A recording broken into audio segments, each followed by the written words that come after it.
Hi everyone, thank you for joining us for the webinar this afternoon.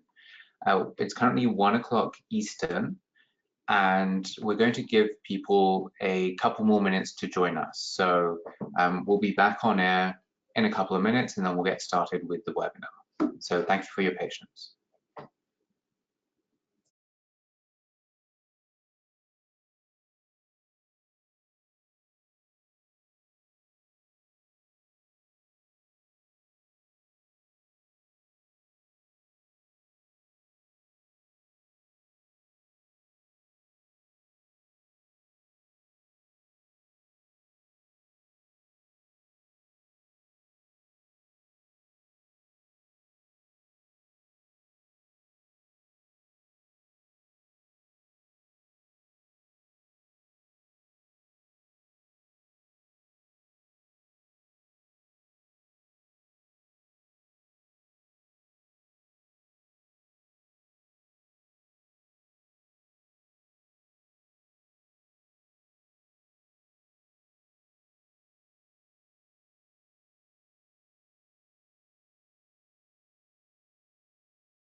Okay, so we're going to get started with the webinar this afternoon. Thank you once again for joining us. My name is Sunit. I'm from the Refugee Sponsorship Training Program. And with us today, we have Tracy and Sam from IRCC, who will also be presenting during the webinar today. And they will also be on our Q&A panel. The purpose of the two webinars that we've done over the last week or so is to give sponsors a better understanding of IRCC's post-arrival assurance activities. And one of the ways that we've tried to help sponsors better understand IRCC's post-arrival assurance activities is by working through a scenario of a reported case together.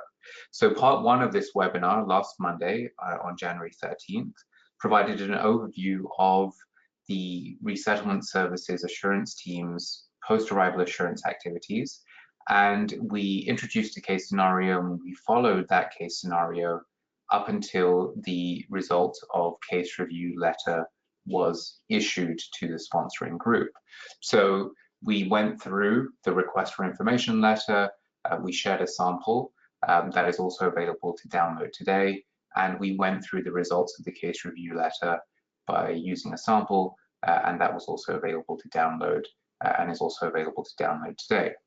What we're going to do today is we're going to see that scenario through to its conclusion. So we took it up until the results of case review letter last week, and we're going to pick it up from that point when the results of case review letter was issued to see which of the three options the group takes in this scenario and explore those three options in a bit more detail.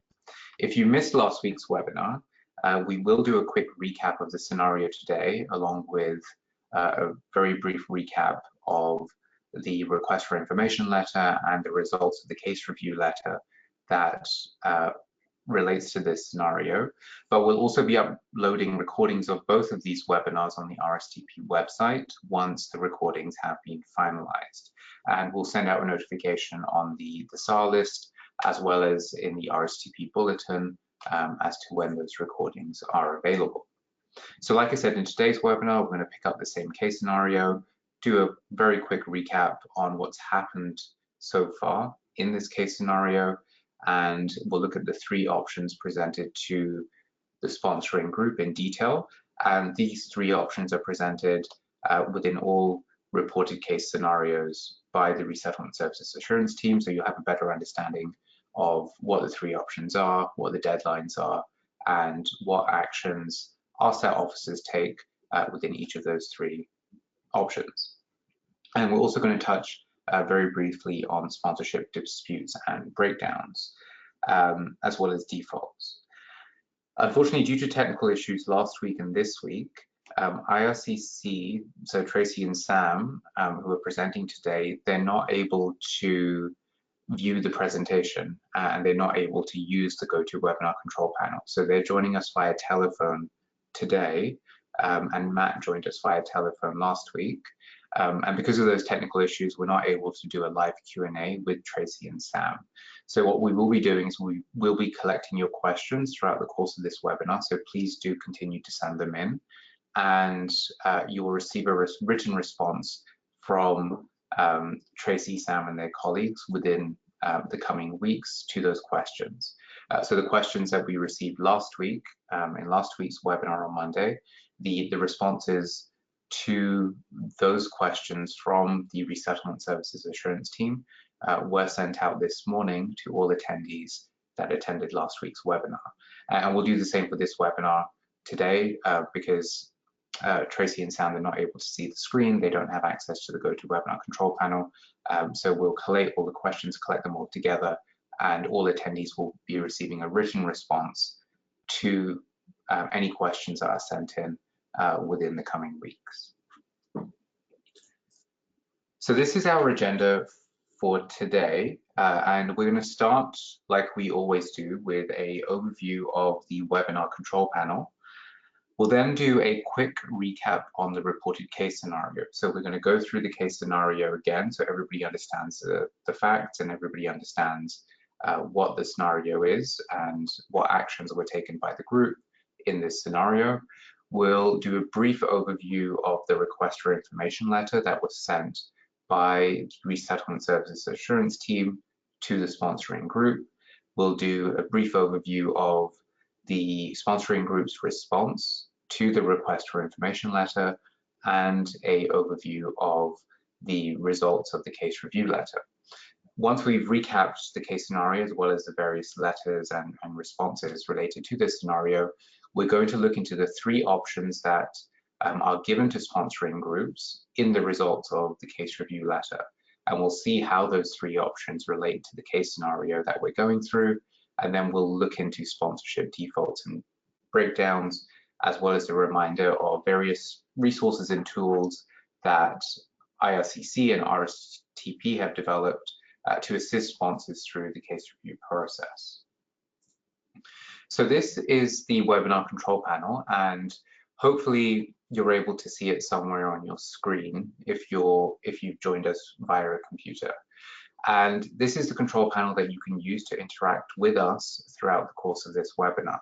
So if there are any audio issues or any technical issues, please let us know using the question box that you see on your screen.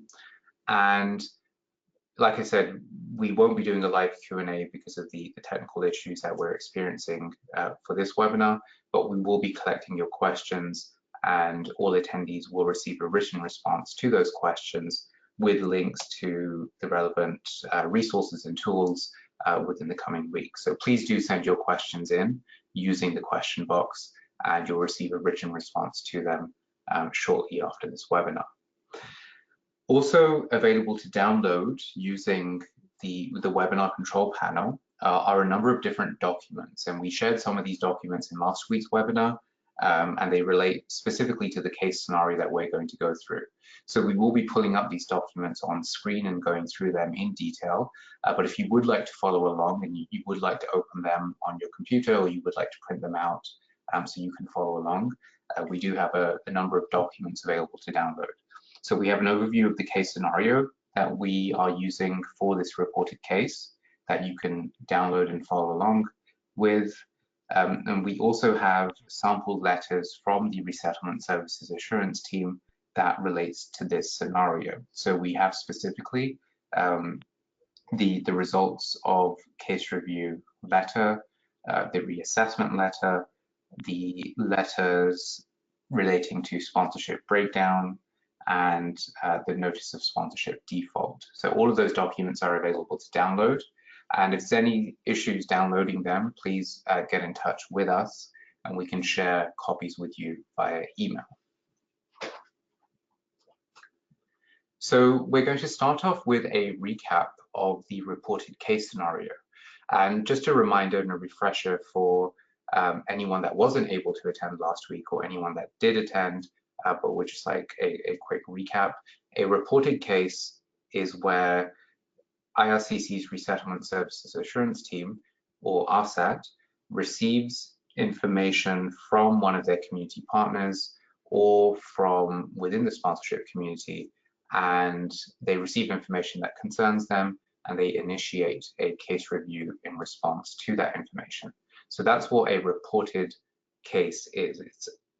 It's the Resettlement Services Assurance Team responding or reacting to information that they've received that gives causes for concern or gives or raises concern amongst them. So the scenario that we're going to cover, and if you would like to follow along, please do download the case scenario using the webinar control panel handout. This scenario is a family of 4, so it's a couple and 2 children aged 8 and 12, and they were sponsored under the PSR program, and they arrived in Canada on September 1st, 2019. Shortly after their arrival, IRCC is notified by Ontario Works that the family applied for social assistance, and an officer from the Resettlement Services Assurance Team contacts the family with the assistance of an interpreter and gathers the following information. The RSAT officer learns that the family arrived in Canada with 5,000 Canadian dollars worth of personal financial assets.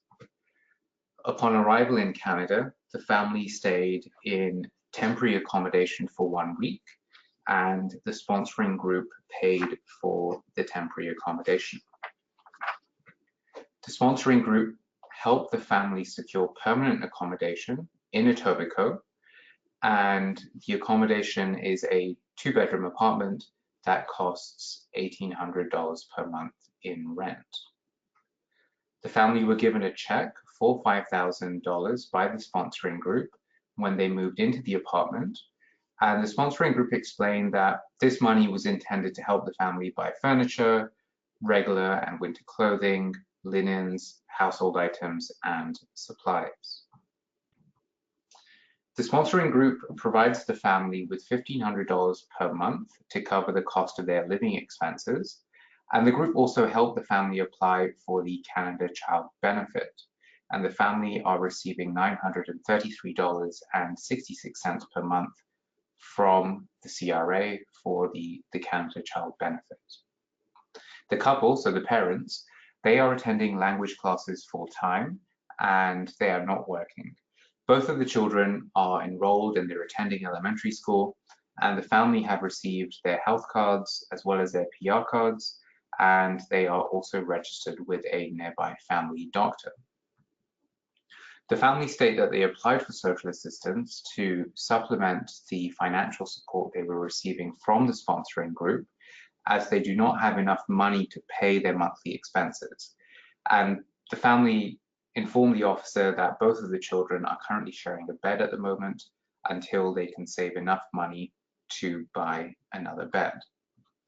And based on all of this information that the RSAT officer receives from the family, the RSAT officer is concerned about the level of financial support the family is receiving from the sponsoring group, and the RSAT officer connects the family with a local settlement agency to assist them with accessing food banks or other services that may be required. So that's the scenario we're working with. So the Resettlement Services Assurance Team, they receive a notification from Ontario Works that the family have applied for social assistance, and in response to receiving that information, the Resettlement Services Assurance Team initiates a case review. And the first thing that the Resettlement Services Assurance Team officer does after speaking to the family is they send a request for information letter, or an RFI, to the sponsoring group. And what the RFI is, it's intended to gain a better understanding of the level of support that is being provided by the sponsoring group to the newcomer family. And the sponsoring group is given 30 days from the date the letter is issued to respond to the RFI with the requested information and documents.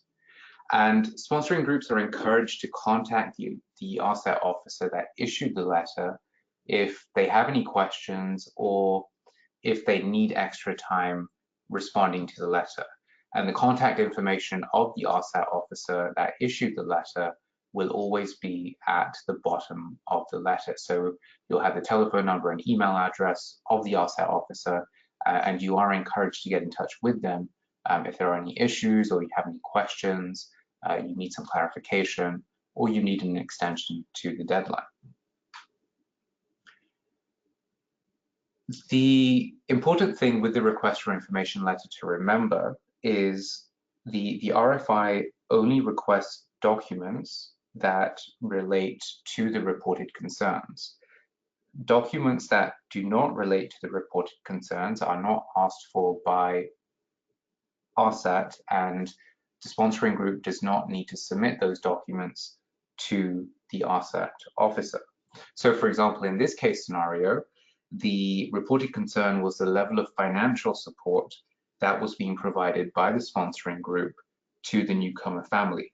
There were no concerns regarding the settlement support that was being provided because the RSET officer could clearly see that the parents were enrolled in language classes, the children were attending elementary school, the family had received their PR cards, they had been connected with a family doctor, and they'd also received their provincial healthcare cards. So the RSET officer in this case did not have any settlement concerns, and that's why they did not request any documents they did not request the sponsoring group submit any documents to demonstrate that settlement support had been provided. The RSET officer specifically had concerns about the level of financial support that was being provided by the sponsoring group, and therefore only accepted copies of supporting documentation to demonstrate that financial support has been provided.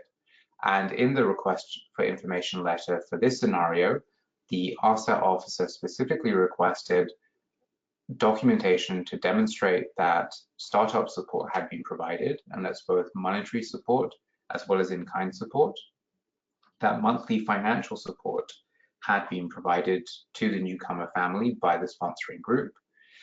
Any documentations to show budget calculations had been done by the sponsoring group, as well as documentations to show what deductions the sponsoring group had made, if any. The RSET officer also requested documentation to show that permanent and temporary shelter was provided to the sponsoring group, including documentation that shows the cost of that shelter, as well as any in-kind arrangements. And the officer also requested a copy of the initial settlement plan, so the IMM 5440 form. So in this scenario, the sponsoring group responds to the RSET officer within the 30-day deadline and submits the following information and evidence. The sponsoring group submits a narrative statement from them that includes some information to supplement the documents submitted, and also gives a short explanation about the sponsorship experience so far. The sponsoring group submit a copy of the settlement plan form, so the IMM 5440 form, and the version that they submit was a copy of the form that was updated post-arrival to reflect changes in the housing arrangements, because the narrative statement states that the newcomer family was originally supposed to stay with relatives in Mississauga for the duration of the sponsorship period, but that accommodation was no longer suitable as there was not sufficient space for the newcomer family as well as the relatives of the newcomer family that lived in that accommodation, because the relatives had several newborn children since the PSR application was submitted, so that housing was no longer suitable. The sponsoring group submits a copy of the lease agreement for the apartment in Etobicoke that shows that the sponsors have signed as guarantors and the monthly rent is $1,800 per month. They also submit a copy of a check for $1,000 that was used as a security deposit for the apartment. And they also submit copies of receipts showing a 6-night stay at the Days Inn in Mississauga, and the receipts show that the family stayed there upon arriving in Canada. The sponsoring group also submits a copy of a check that for $5,000 that was issued to the newcomer family and was intended to cover startup costs. And the sponsoring group also submits copies of bank statements from the sponsoring group that shows electronic transfers of $1,500 per month in the first week of every month to the head of the newcomer family. And finally, the group submit a copy of the Declaration of Funds and Assets on Arrival of Privately Sponsored Refugees form, which is available on the IRCC website, and I'll show you where to find it at the end of this webinar. And that form indicates that the family had $5,000 US in personal financial assets on arrival in Canada. And the narrative statement states that the sponsoring group reduced the financial support provided to the newcomer family on account of these personal financial assets by $400 per month. So that was the sponsoring group's response to the request for information letter. And the sponsoring group provided all of this information and documentation to the RSAT officer within the deadline, which is 30 days from the date the request for information letter is sent out to the sponsoring group. And as we mentioned earlier, if there's any questions or concerns about the request for information letter, or if sponsors need an extension to the deadline, please do get in touch with the RSAT officer that issued the letter to have a discussion or have those questions and receive that clarification, as well as requesting an extension to the deadline if needed. So what happens next is the RSAT officer reviews all of the information and supporting documents that they've received from the sponsoring group, as well as the information they've received from the newcomer family. And this review can approximately take up to 14 days. And what happens within that period of time, the officer will review all of the information and supporting documents, and they will also make their decision and draft the results of the case review letter and send the results of the case review letter to the sponsoring group. And the results of the case review letter contains the officer's findings in relation to this case review. So the results of the case review letter is issued by the RSAT officer, and the results of the case review letter provides the sponsoring group with a 7-day deadline to indicate their willingness to comply with the findings of the officer, as well as the financial and non-financial requirements and outstanding items noted in the letter. If the sponsoring group agrees to comply with the outstanding items noted in the results of the case review letter, an additional 7 days is provided to forward all outstanding funds to the newcomers and forward copies of outstanding items to the RSAT team. And we're going to see how this looks in practice when we look at the 3 options that the sponsoring group were presented with. And the 3 options that sponsoring groups are presented with are the same for all reported case reviews. So officers will give the option for the sponsoring group to either comply, request a reassessment, or not comply with their findings in all reported case review letters.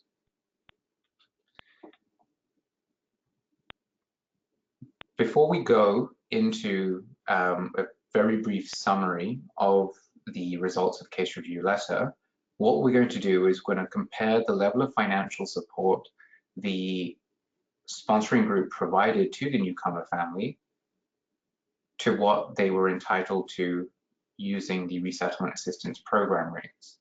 So the family, if you remember, received $5,000 for startup costs, and they also received $1,500 per month for the monthly income support. And they submitted a copy of a check to the RSET team demonstrating that they issued $5,000 for startup costs, and there were copies of bank statements included in the response to show that in the first week of every month, there was an electronic transfer of $1,500 per month to the head of the family's bank account, and that was intended to cover the monthly income support component of the RAP rates. So that's what the family were receiving from the sponsoring group. And in terms of what they should have been receiving, the family should have been receiving, or should have received, $6,960 in startup costs. So there's a $1,960 discrepancy between what the family should have been receiving and what they actually received.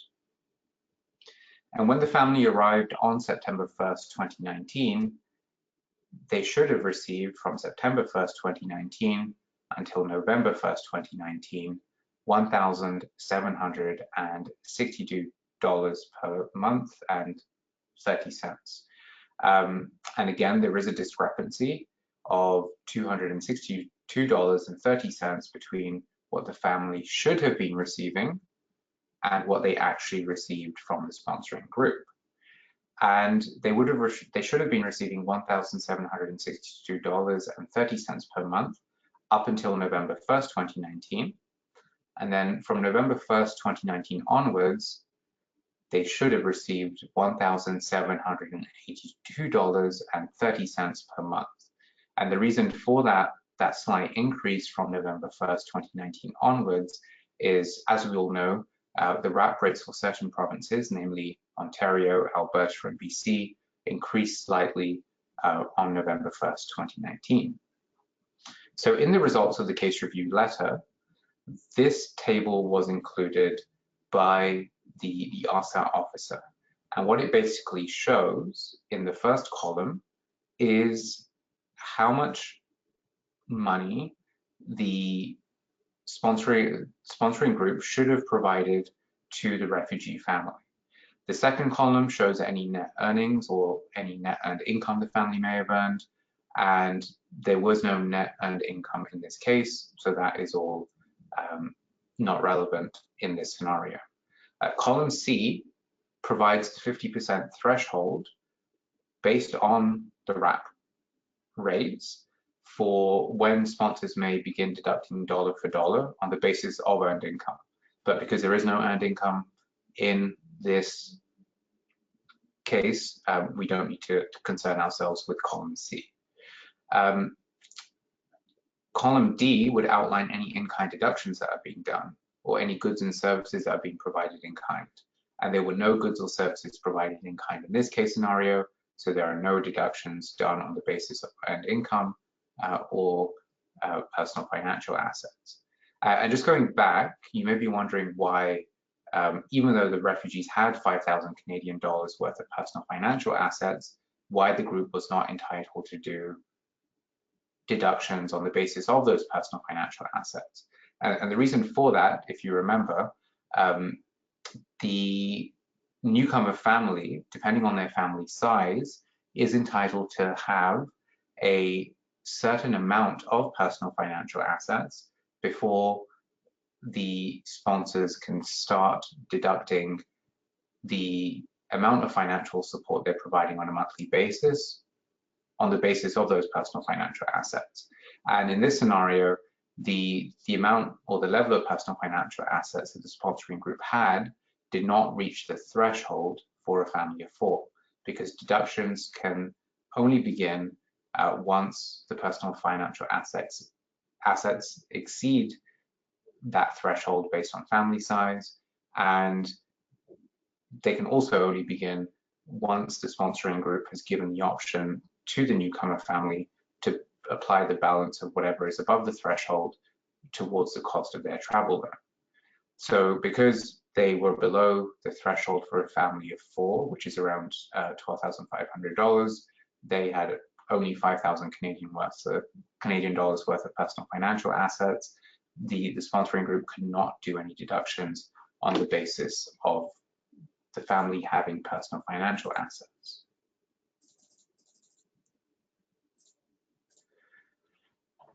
Column F shows what financial support the sponsoring group provided. So as we saw, they issued a $5,000 check intended to cover startup costs, and they also provided $1,500 per month via e-transfer to the head of the family in the first week of every month, and that was intended to cover the monthly income support component of RAP.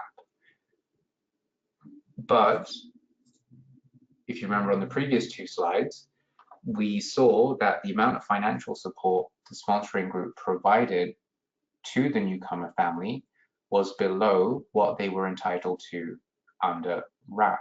So for startup costs, the sponsoring group was short $1,960. And then from September up until the end of October, in terms of the monthly income support that was provided, the sponsoring group was short $262.30 each month. And then for November and December, because of the increase in RAP rates for certain provinces and because the newcomer family was in one of the provinces in which the increase occurred, the sponsoring group was short $282.30 for each month. And that means the family was short overall, taking into account the startup costs as well as the monthly income support component, $3,049.20. So the sponsoring group owes that total amount to the newcomer family. And in the results of the case review letter, the sponsoring group and all sponsoring groups are presented with three options. The first option is that the sponsoring group acknowledges the findings of the letter and agree to comply with the financial and non-financial requirements outlined in the letter, as well as any outstanding items noted within the results of case review letter. So that's the first option. The sponsoring group acknowledges and agrees to comply with the findings of the officer, as well as any outstanding items noted within the letter. The second option is the sponsoring group acknowledges the financial and non-financial requirements noted in the results of the case review letter, but they're seeking reassessment and they're submitting new documentation to request a reassessment that may affect the outstanding items noted in the letter. And the third option is that the sponsoring group will not comply with the financial and non-financial requirements noted in the results of the case review letter, as well as any outstanding items. And this acknowledgement is attached to the results of the case review letter, and the sponsoring group has 7 days from the date the results of the case review letter is issued to submit this acknowledgement to the RSAT team, indicating which option they are selecting. And the sponsoring group can pick any of these three options, so you don't necessarily have to go ahead with the breakdown option. You don't have to necessarily go through with the third option and agree not to comply. You can request a reassessment and you can agree to comply and acknowledge the findings of the officer. So, but the sponsoring group is entitled to pick any of the three options presented to them. If the sponsoring group agrees to comply with the findings of the officer, as well as any outstanding financial and non-financial items noted within the letter, they have 14 days from the date the results of the case review letter is issued to forward all outstanding funds to the newcomers, as well as copies of documentation to show that the funds were transferred to the sponsoring group. So in this case, because the concerns were financial, that's what the sponsoring group has. They have 14 days to submit documentation to show that they were compliant, that they provided the funds, the outstanding funds, to the newcomer family. If the concern was related to non-financial support, so settlement support, then the sponsoring group would have 14 days from the date the RCR letter is issued to submit copies of documents to show that they are in compliance and that they are fulfilling their settlement responsibilities and they are complying with the findings of the officer noted within the RCR, and that they have done any outstanding settlement or non-financial responsibilities that were indicated within the letter. So depending on whether the concern relates to a financial or non-financial aspect of sponsors' responsibilities, the documentation submitted would differ. If it related to a financial responsibility, then there would need to be documentation submitted to the RSAT team to show that the sponsoring group transferred the outstanding funds to the newcomer family. If the concern related to a non-financial support component, then the sponsoring group would have 14 days from the date the RCR is issued to demonstrate that they provided that outstanding non-financial support to the newcomer family. So that's option one. They have 14 days to respond to the LCR to demonstrate that they provided any outstanding items or outstanding support to the newcomer family. Option two is the sponsoring group seeks reassessment. So the sponsoring group has come into possession of new information or new documentation, or they didn't quite submit everything that they had that related to the case in response to the request for information letter. And they now come across this documentation and they want to submit that documentation and information to the RSAT team because they believe it may impact the findings of the RSAT officer. So the second option is the sponsoring group has 7 days from the date the results of the case review letter is issued to not only acknowledge that they are seeking a reassessment by submitting the acknowledgement part of the RCR letter, but they also have 7 days from the date the RCR is issued to submit the new information and documentation to the RSAT officer that made the decision. And it's very important to remember the deadlines. The deadlines will be outlined in the results of the case review letter. So it's 7 days to acknowledge which option is being selected by the sponsoring group, 14 days if the first option is taken to comply with the findings, provide any outstanding financial or non-financial support, and submit evidence that that outstanding financial or non-financial support was provided to the newcomers by the sponsoring group. Or if the sponsoring group is seeking reassessment, they have 7 days to submit the acknowledgement back to RSAT, as well as any new information or documents that they would like the RSAT officer to consider. So that's option two. And what's going to happen in this scenario is the sponsoring group is going to seek reassessment. So they're going to submit documentation to the RSAT officer that made the decision within the 7-day deadline, and they're also submitting the acknowledgement indicating that they're seeking a reassessment. So I'm just going to bring Tracy in here at this moment, and what we're going to do now is we're going to look to see what documentation the sponsoring group submitted in response to the request for a reassessment, and then we'll look to see what happens with the rest of this case scenario. Thanks, Sunit. So when the sponsors in this case responded with the acknowledgement requesting a reassessment, they provided us a document for our consideration with a list of items that they had provided for the family in terms of startup. So the document lists a number of different items that were donated to the sponsorship group that were given in kind to the family, including some basic essentials like a sofa, dining table, pot set, things to cook with, including a bed frame and a mattress.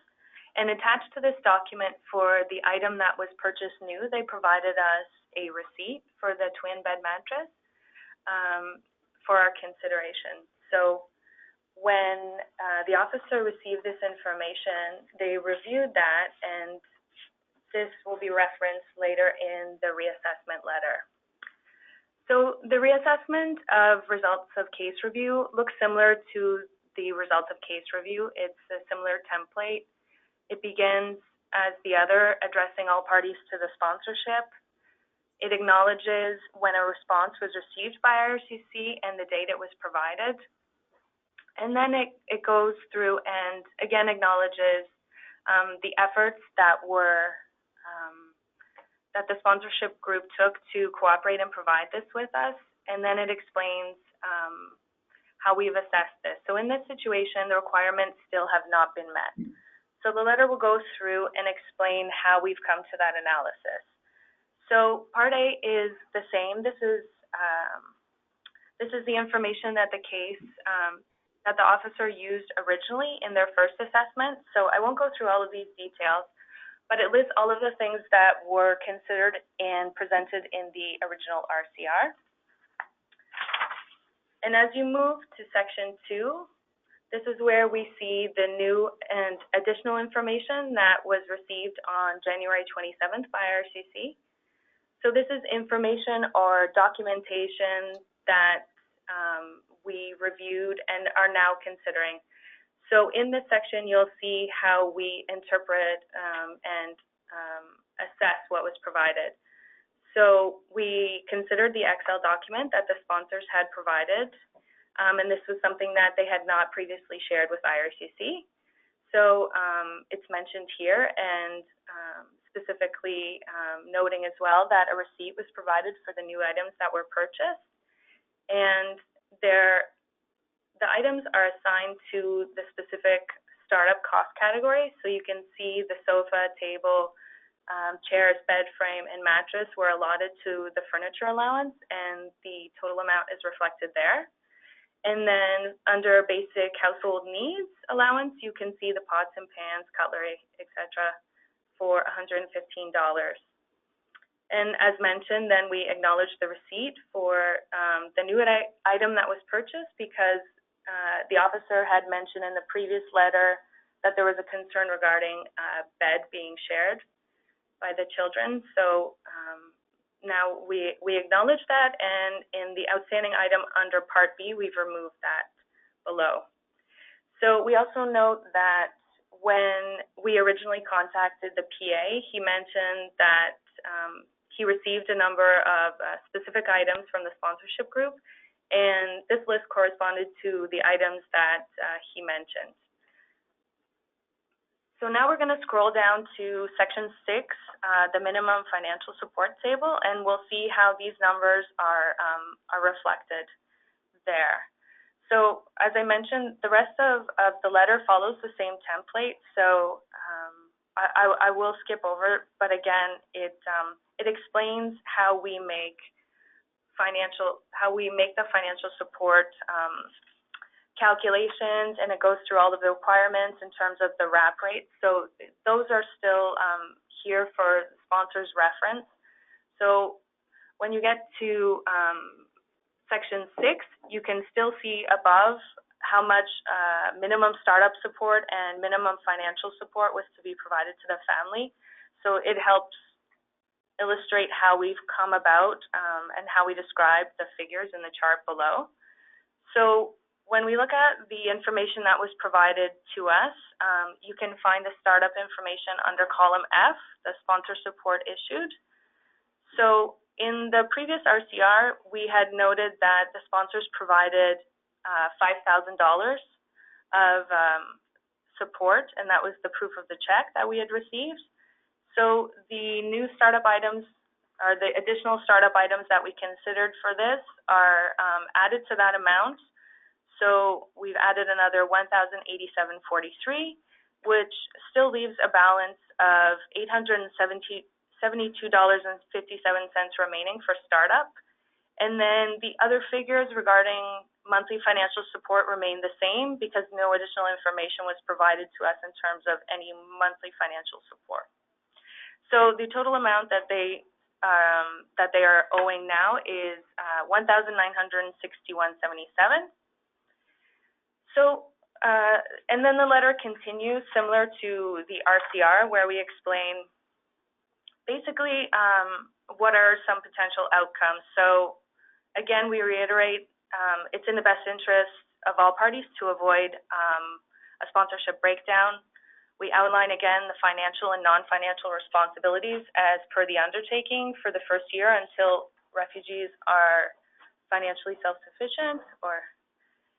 And then we follow the same deadlines as Sunit mentioned with the RCR. So we remind also sponsors that if they are working with anyone else as part of the sponsorship, to ensure that anyone else are meeting requirements. So if there are co-sponsors, representative volunteers, that the responsibility is ultimately for the sponsorship agreement holder in this situation to ensure that they are meeting requirements.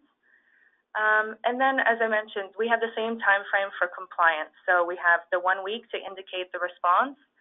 If they agree to comply, then they have a second week to provide any financial support in arrears.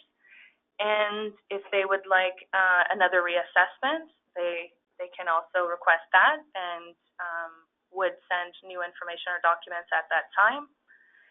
And then it goes on to explain when we would initiate breakdown procedures, if by the deadlines mentioned above, if they indicate that they are not willing to comply, or if we do not receive a response, or if we do not receive documentation of the payment of outstanding funds. So they indicated that they were going to comply. They met the first deadline, but then by the second deadline, there is no follow-up and proof of payment. And then again, we have information about sponsorship breakdown and default that's referenced in the annex, and the end of the letter, again, is followed by an acknowledgement, and the same options remain in this situation.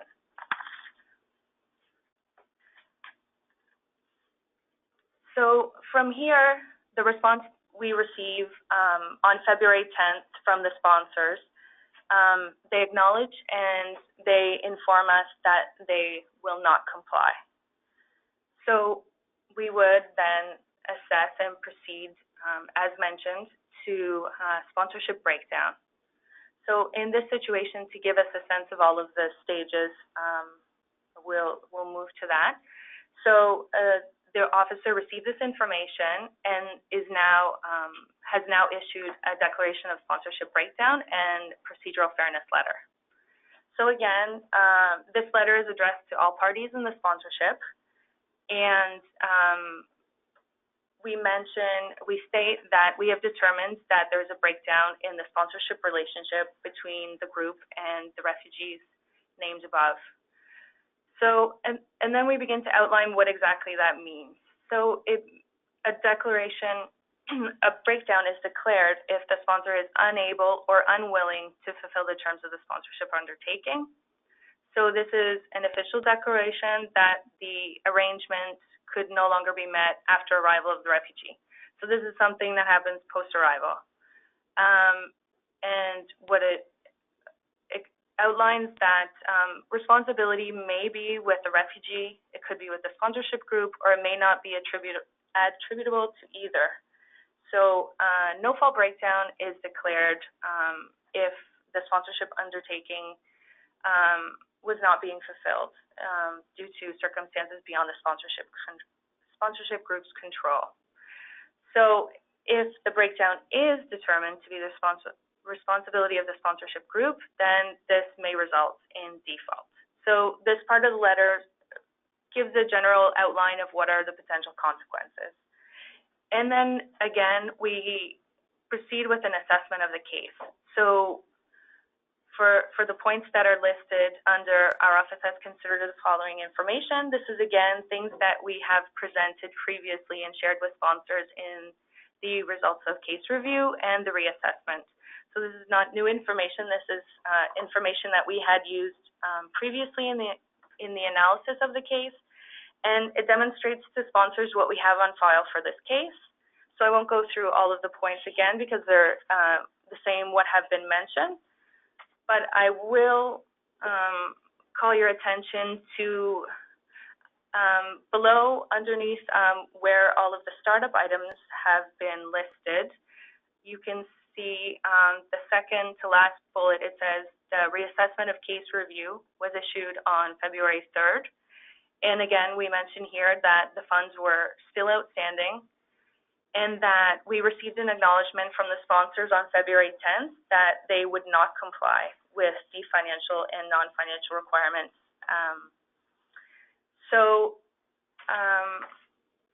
As referenced in the RCR and the reassessment, IRCC will begin breakdown procedures if you indicate that you are not willing to comply or don't respond. So in this situation, we are initiating that because the sponsors indicated they would not comply. And then it explains that while they receive this letter, the refugee will also be notified of the breakdown as well. So they're aware of the situation. And now that the sponsorship has been formally broken down, any lack of support from the date of this letter forward will not be considered in the determination of fault. So, however, sponsors may continue to be liable for reimbursing federal, provincial, or territorial governments concerned for any income support issued to privately sponsors during the original period of sponsorship. So this is up until the full year. And then there's a note in terms of agreement issues for sponsorship agreement holders that there may be implications on the agreement, and that would occur separately from this process.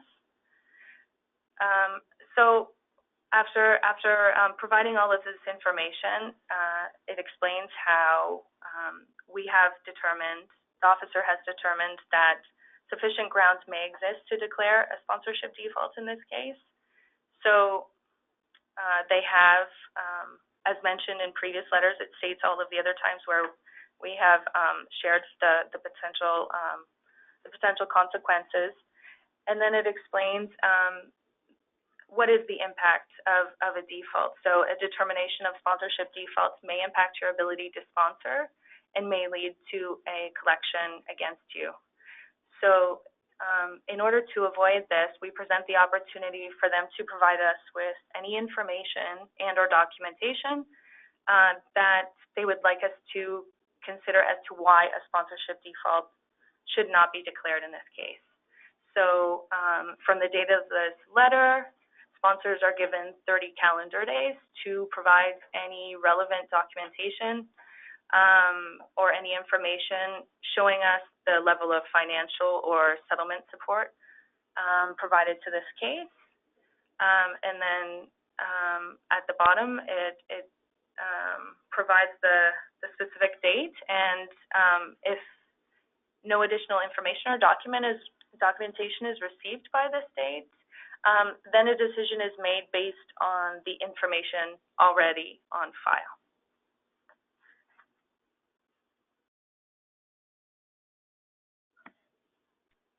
That's great. Thank you, Tracy. So before we continue with seeing how this case progresses, we're just going to have a quick recap on what sponsorship breakdowns are.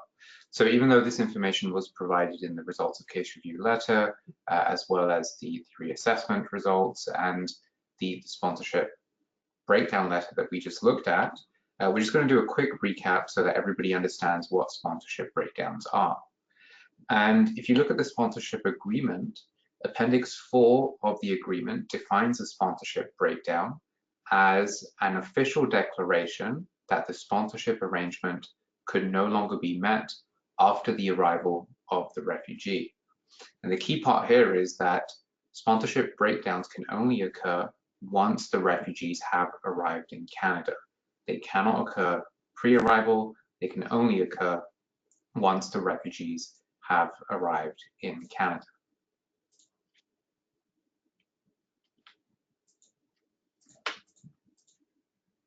And as we just saw, as Tracy mentioned, there's three types of sponsorship breakdown.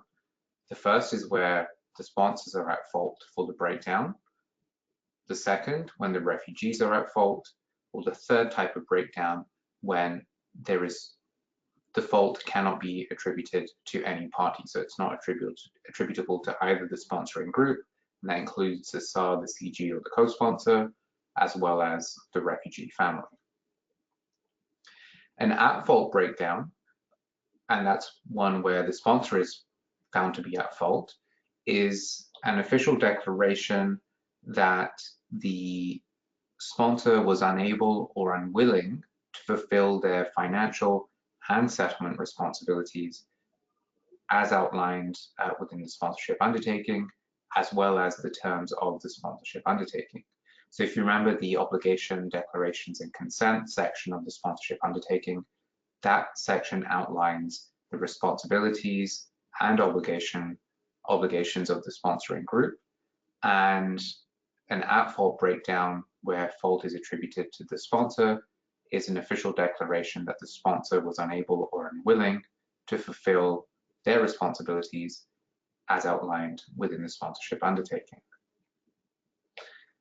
And a reminder that SARs must continue to provide both financial and settlement support until they receive that letter from IRCC stating that a breakdown has been declared.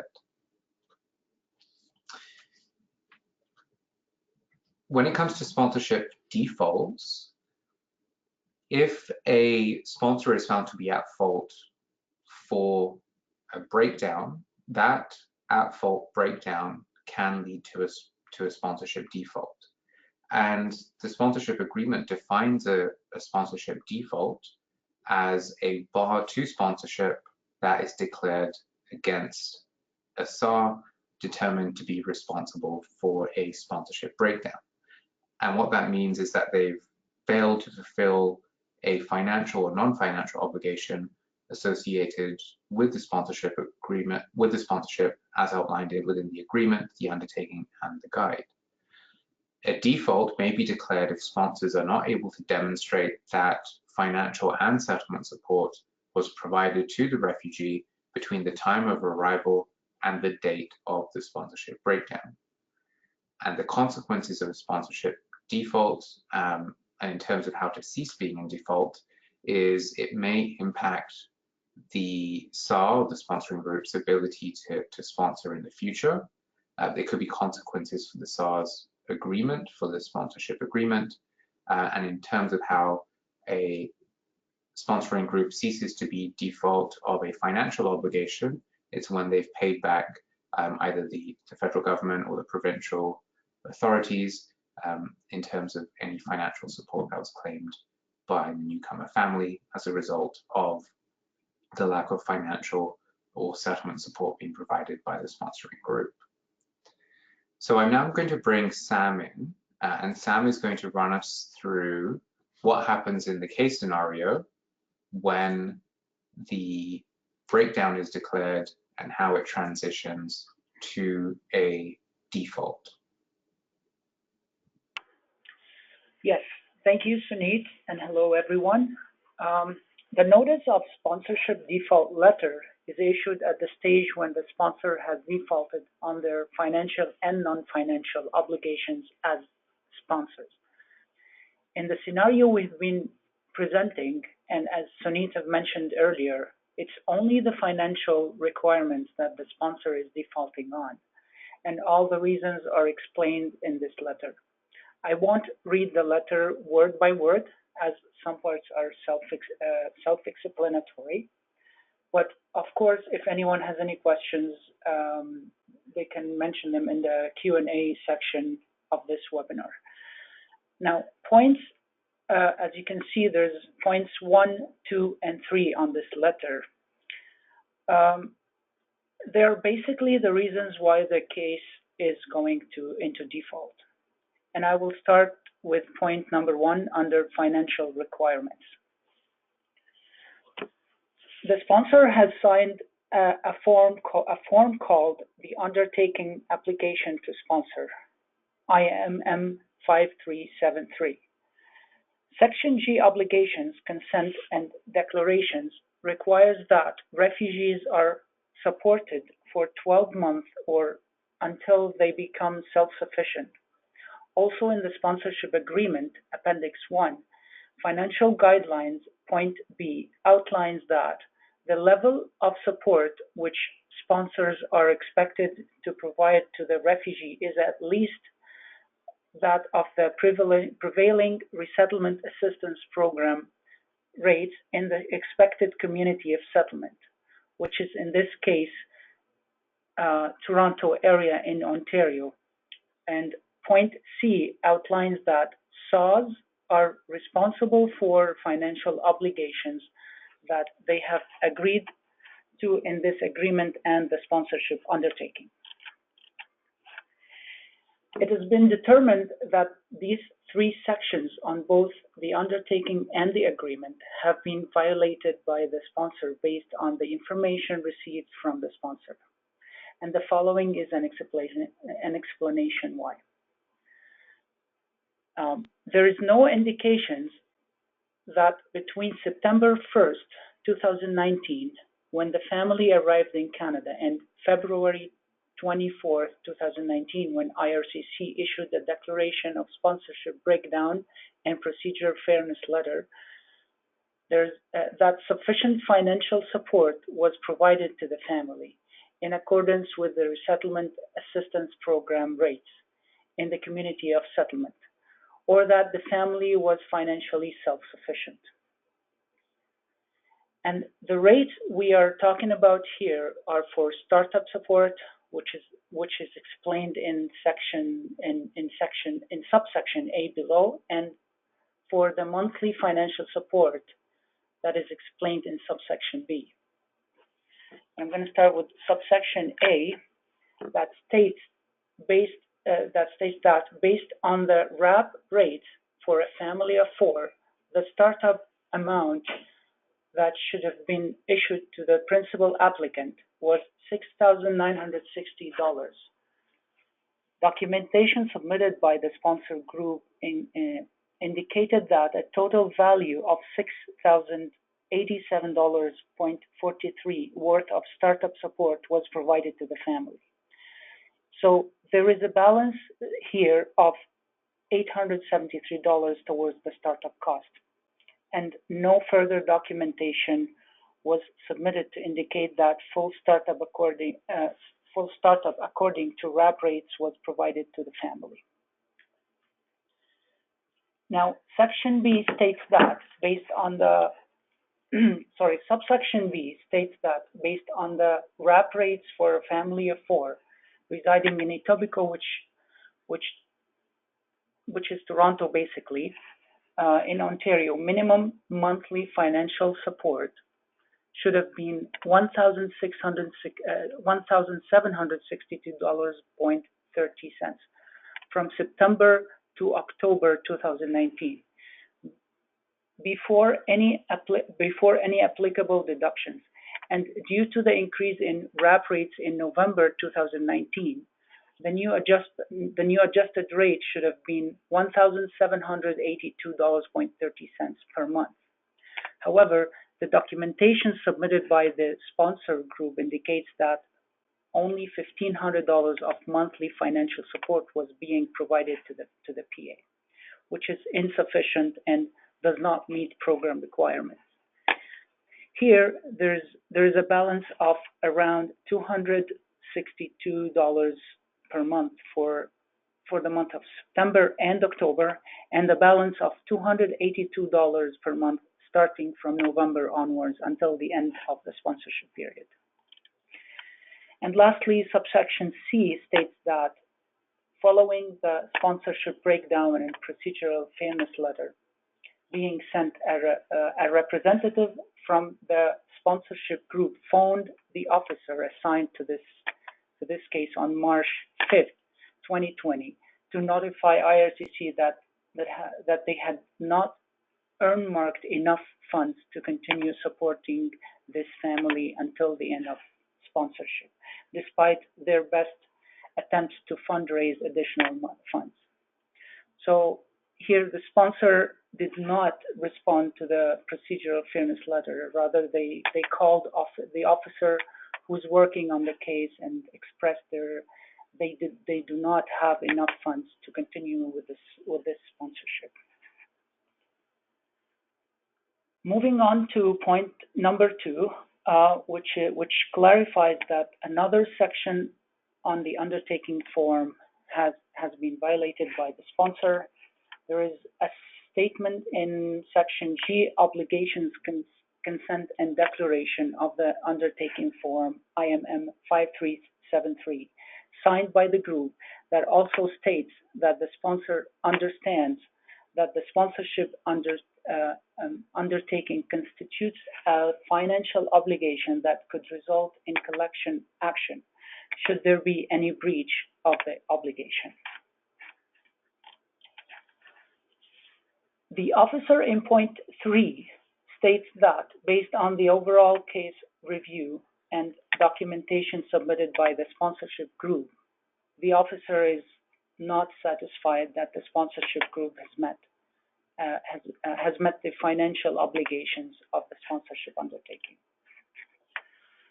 And the rest of the letter talks about the overall result, which is that IRCC is declaring a sponsorship default based on Regulation 153(4)A of the Immigration and Refugee Protection Regulations. The sponsorship group is found to be in default of the financial obligation of the undertaking. In order for them to end default, the following conditions from the Immigration and Refugee Protection Regulations must be fulfilled. What is written in bold is a quote from the actual regulations, and I'm going to read it right now. A party or a sponsor who defaults on an undertaking ceases to be in default in the case of sponsor who defaults on financial obligations when the sponsor has reimbursed the government concerned in full or in accordance with an agreement with the government for amounts paid by the government. And here I would like to mention that if a sponsor were to default on a non-financial obligation, that would have been mentioned and explained in this section as well. But in this case specifically, there were no non-financial obligations that have been met by that have not been met by the sponsor. Now, in order for the sponsor to sponsor again, as per Immigration and Refugees Protection Regulation 153, Section 1C, sponsors must not or include an individual, a corporation, or an unincorporated organization or association that was a party to a sponsorship in which they defaulted on an undertaking and remain in default of the Immigration and Refugee Protection Regulation. Any new applications submitted to the Resettlement Operations Center in Ottawa, known as ROCO, or applications currently at ROCO without a financial decision will be returned. To submit a new sponsorship application, you must cease to be in default. At this point, I would like to draw to your attention that a sponsor can contact the officer who issued the default for this case to find out how to get out of default. Also, please keep in mind that a sponsor cannot get out of default until the sponsorship period has expired. And finally, the letter states that an IRCC officer will be contacting the sponsor to discuss any potential impact to the sponsor agreement. This only applies to SAW, sponsorship agreement holders, as they have their own agreement with IRCC. If you are interested in learning more about how to get out of default, you may check the link provided in the letter below. And yeah, that was it. Back to you, Sunit. That's great. Thank you, Sam. So that was an overview of a reported case scenario, and we saw it through to the end up until the point where the sponsoring group sought a reassessment, and after the reassessment, they decided not to comply with the findings of the officer, which then meant RSAT processed a sponsorship breakdown, and then it then escalated to a sponsorship default. So hopefully going through this scenario was helpful in understanding some of the activities that the Resettlement Services Assurance team conducts and what a reported case looks like. And although we focused this on what a reported case looks like for SARS, the same procedure will be followed for groups of 5 and community sponsors as well. And the same 3 activities that are conducted by the Resettlement Services Assurance team, so the reported case reviews, the reactive monitorings, and the proactive monitorings, all of those 3 things are also conducted for sponsorship agreement holders, groups of 5, and community sponsors. So normally we would transition at this point in the webinar to a live Q&A, but as I mentioned earlier, because of the technical issues we're experiencing, where our colleagues from IRCC, they're not able to view the questions because they have joined us via telephone, and they don't have access to the GoToWebinar control panel. Because of those technical issues, what we're doing is we're collecting your questions that you've sent in writing, and you'll receive a response to those questions within the coming weeks. So if you attended last week's webinar on Monday, January 13th, you should have received a response to those questions that were raised. Anyone that attended that webinar would have received a response from IRCC this morning that we shared with attendees. So what we're going to do, we're going to give people a couple of minutes to process that information that we've shared and put any questions that they do have into the question box, and we'll collect them, and you will receive a response in writing shortly. So while you are collecting your thoughts and formulating your questions, what we're going to do is we're just going to do a quick reminder of all of the resources and tools that are available to assist sponsors through the post-arrival assurance process. So if you are going through a case review, be it a reported one or a reactive one, and you need some help and assistance in better understanding what it means, and you need some tools and resources to assist you through the process, there are a number of tools and resources available on the RSTP website. So once you go to the RSTP website, you select your language and you'll be taken to the homepage. What we have done in recent months is we've created a one-stop shop or a hub for sponsors when it comes to post-arrival resources, tools, and anything relating to post-arrival assurance activities. So if you click on the Responsibilities tab and click on Overview of Sponsorship Responsibilities, this is basically the only page you need to come to on the RSTP website to get all of the necessary tools and resources that you need to ensure that you're fulfilling all of your financial and settlement responsibilities as sponsors, to also ensure that your CGs and co-sponsors are fulfilling their responsibilities and obligations as sponsors, and also to assist you through the process if you are going through a case review. So on the left-hand side here, there's just some information about sponsors' financial responsibilities, non-financial responsibilities, and they are broken down into pre-arrival and post-arrival duties. If you would like some more information, you can click on these links.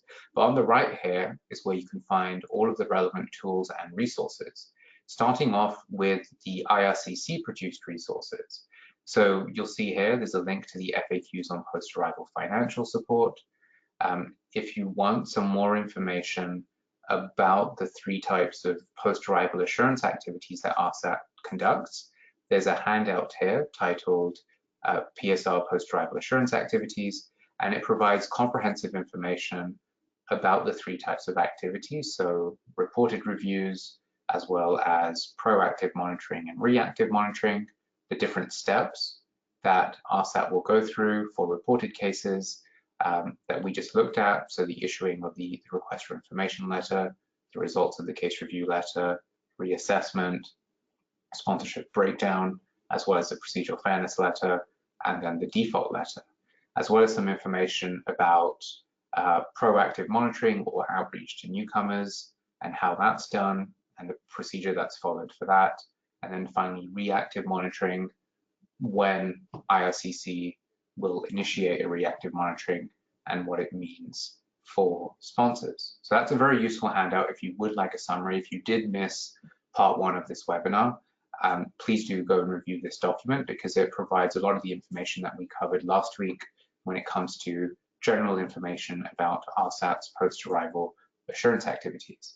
There's also the case review process timeline document that you may be familiar with because Ron presented it at last year's SAR conference. And this basically provides a timeline for everything that we've discussed. So at what stage within the 4-month timeline is the request for information letter sent?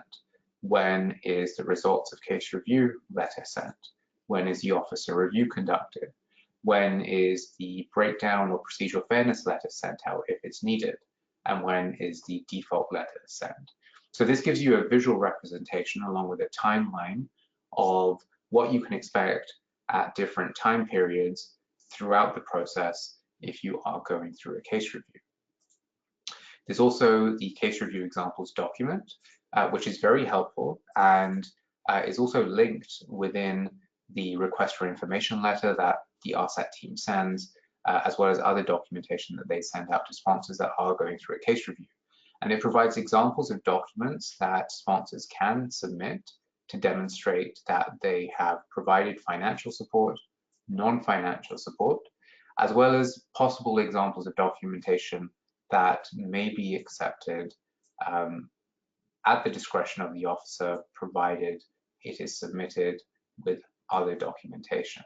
So if you are going through a case review, if you do receive the request for information letter, you may want to consult this document so you know exactly what types of documents can be submitted to demonstrate that your group or your CGs, your co-sponsor, your SAR was providing financial support as well as non-financial support to the refugees concerned.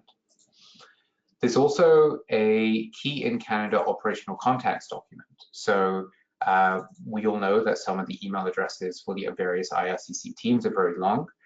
So you may find it easier to come into this document and just copy the email address and then paste it into your email when you're sending them an email. It also provides you with a summary of the roles and responsibilities of various in Canada teams that IRCC have that deal with refugee sponsorship and resettlement.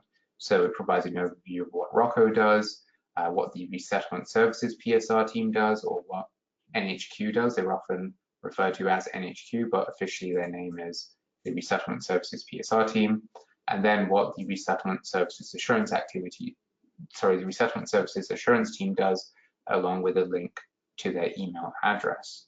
And then just a brief summary of 3 types of activities: reported cases, proactive monitoring, and reactive monitoring. So those are the IRCC resources, and it may be useful to, if you have some time, go through those resources just to familiarize yourself with them and just to reinforce the information that you already have about the post-arrival case review process. And then there's a number of tools that RSDP has developed jointly with IRCC. So we have links to the RAP rates if you want handouts that you can print out and give to your CGs and co-sponsors, or you may want to keep on file at yourself for easy reference. You can find links to those there. There's also the minimum financial support calculator. So if you want to make things hard for yourself and you want to calculate the level of financial support that refugees are entitled to using the RAP rates, please use the individual fact sheets and do the calculation manually. If you hate maths like I do and you want to make things easier for yourself and your CGs and co-sponsors, you can use the minimum financial support calculator.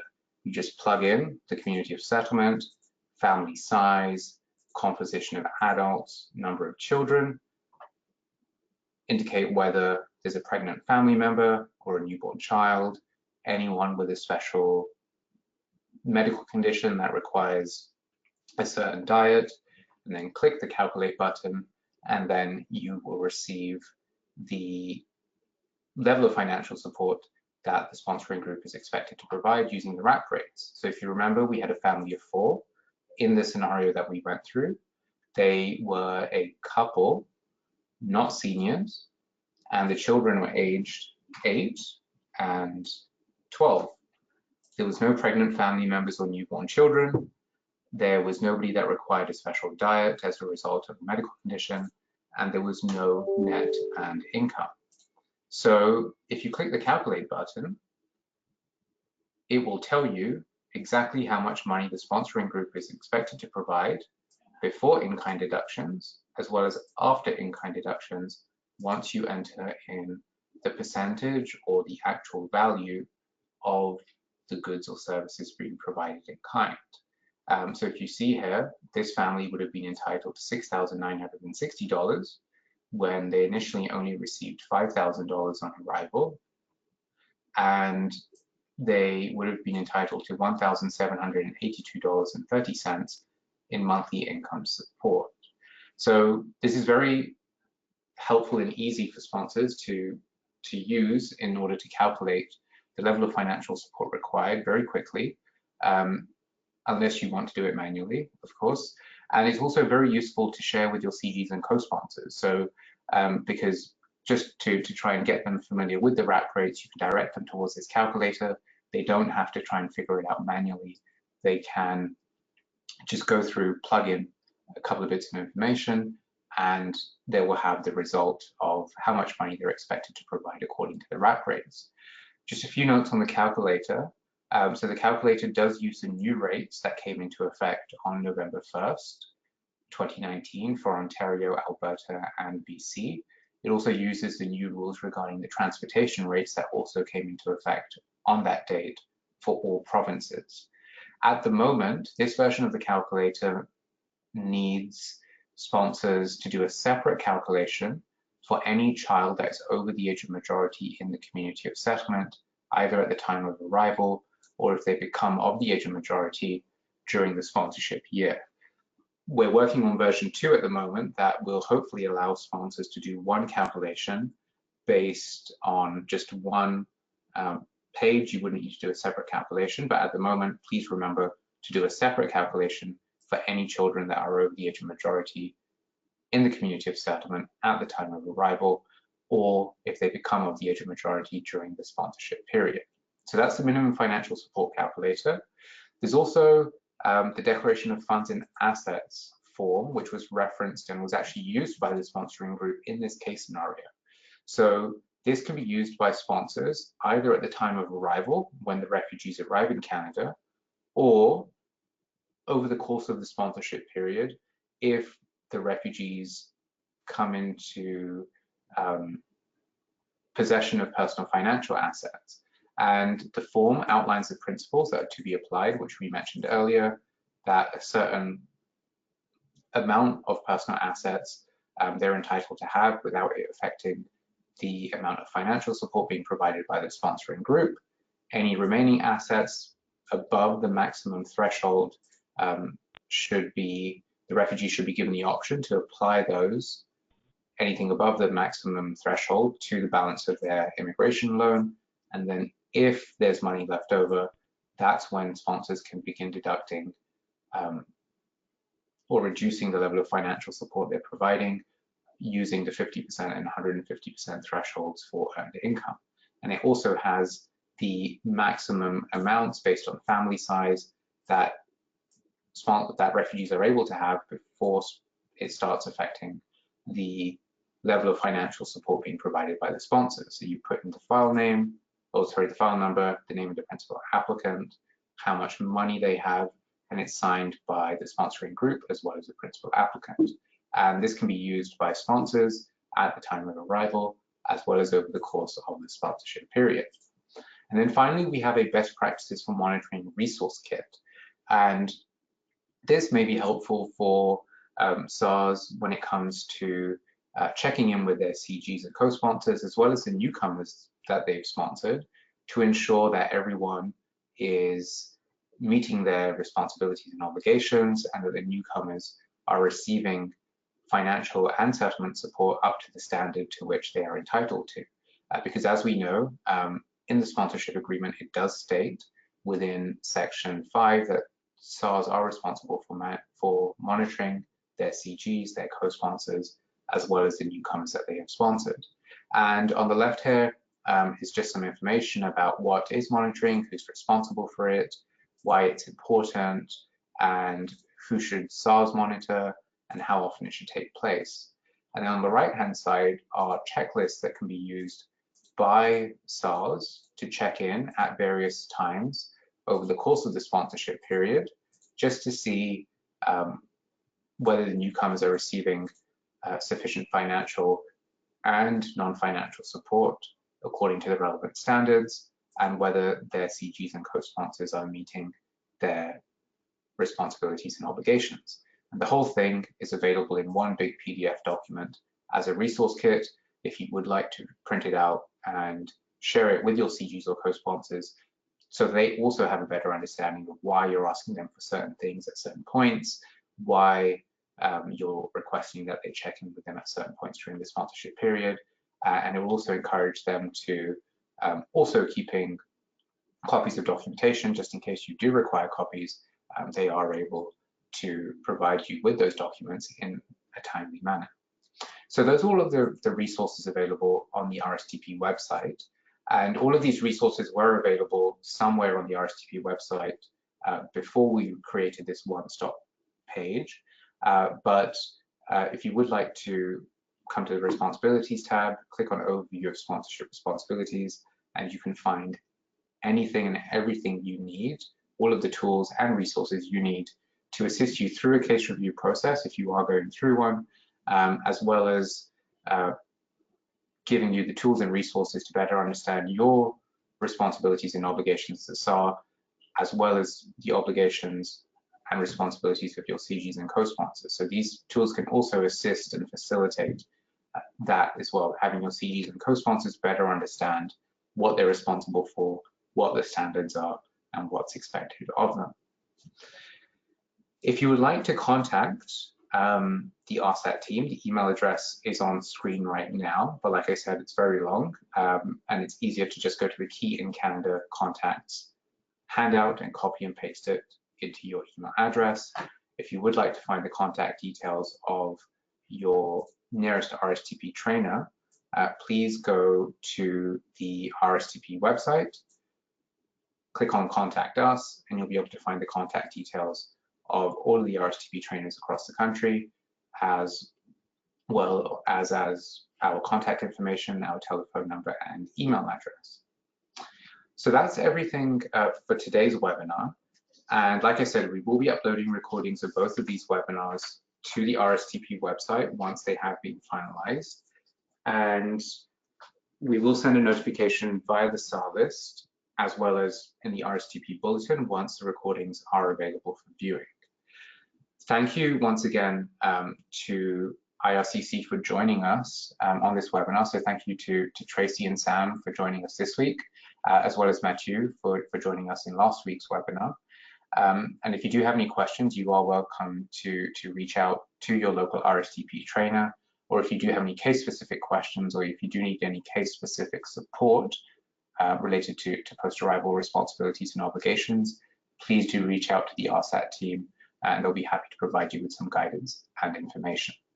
So there's a number of questions that have come in, and thank you for those questions. What we're going to do is we are going to collate all of those questions, and we will respond to those. IRCC will provide a response to those in writing, and anyone that's attended this webinar will receive those written responses to those questions.